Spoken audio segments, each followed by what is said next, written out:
L'homme misérable de Romains 7, 24 essaie de plaire à Dieu sur la base de la vieille création, alors que cet homme est mort dans le péché.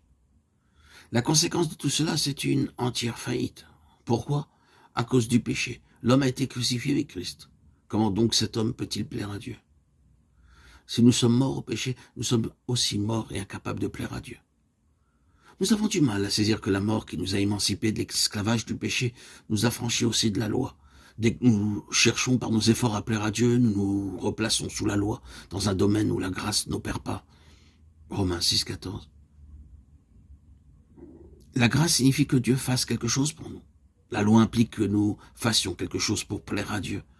La délivrance de la loi ne signifie donc pas que nous sommes désormais libres pour faire la volonté de Dieu, mais qu'un autre l'a fait en nous et à travers nous. Dieu savait que nous ne pouvions pas observer sa loi. Mais le problème, c'est que nous ne le savons pas et il nous faut parvenir à la conclusion que nous sommes irrémédiablement faibles. La loi est intervenue pour que l'offense abondât. Romains 5, 20. Un jour, nous voyons cela et pouvons confesser « Je suis un pécheur de la tête aux pieds, je ne peux rien faire pour plaire à Dieu ». C'est lorsque nous sommes convaincus que nous ne pouvons pas observer la loi de Dieu ou lui plaire en quoi que ce soit que la loi accomplit son dessein.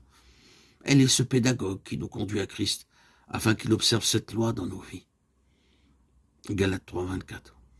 Gloire à Dieu, loué soit Dieu.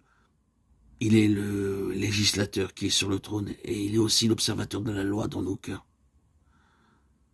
Celui qui donne la loi l'observe lui-même en nous. Tant que nous essayons de faire quelque chose, il ne peut rien faire.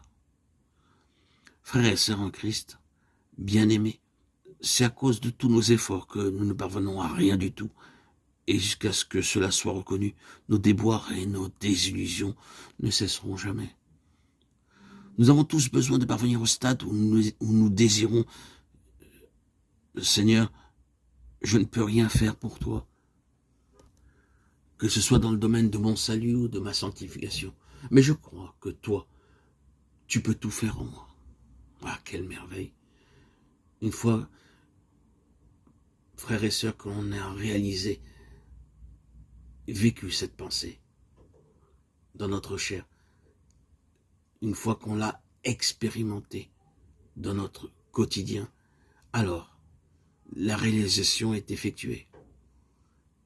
Romains 5 nous révèle l'homme en Adam, Romains 6 en Christ, Romains 7 dans la chair et Romains 8 dans l'esprit.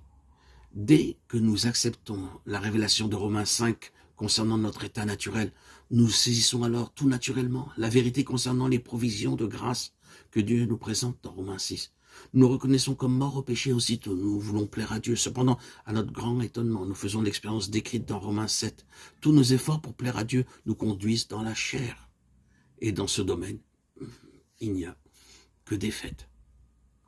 L'issue pour sortir de cet état nous est montrée dans Romains 8, c'est-à-dire dans l'esprit.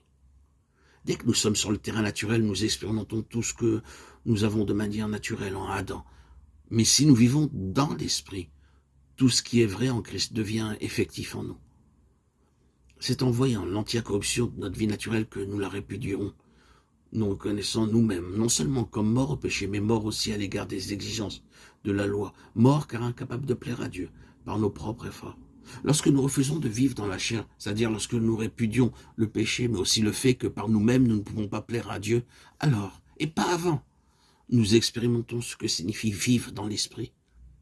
C'est en vivant dans l'esprit que nous découvrons que la croix devient réelle dans notre expérience.